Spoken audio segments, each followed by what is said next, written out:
I had never been in the village of my mother and her family. I was interested in it, and I knew that she was a good storyteller. So I asked her if she would be willing to talk, and she was absolutely eager. And we had a number of sessions in which she, at my aunt's place, because it was more comfortable, sit down on a couch, like you, with a thing. And we taped first on a reel-to-reel machine, then transferred it and used a cassette recorder, but fairly primitive, so the recording quality is probably fairly mixed, but good enough.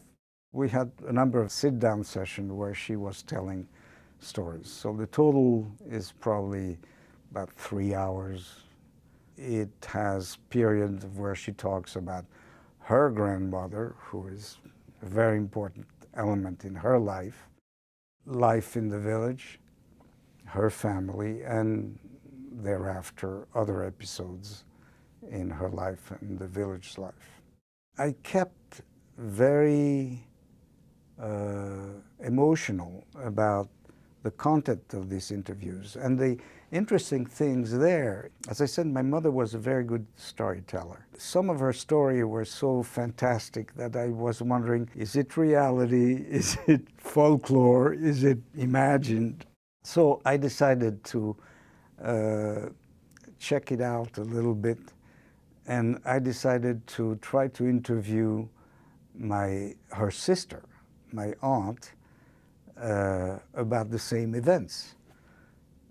And I found out two things in that attempt. One was that a number of the events that my mother was referring to did actually occur, maybe not with some of the embellishment that she had, but it did occur, so that was reality.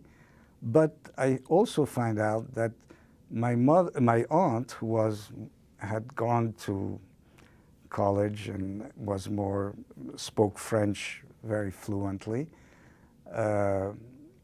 was a completely flat storyteller. In other words, very little interest in the way she was telling the same stories. And that was an interesting discovery, and that told me that there was something in the stories of my mother that was special. It made me think in some of the literature of Isaac Bashevis Singer, where you have a mixture of magic and reality in the story, in the short story. And I found that with time very interesting. And that mix of magic and reality is something that I think you find quite a bit in the Jewish culture, particularly in the Yiddish writing.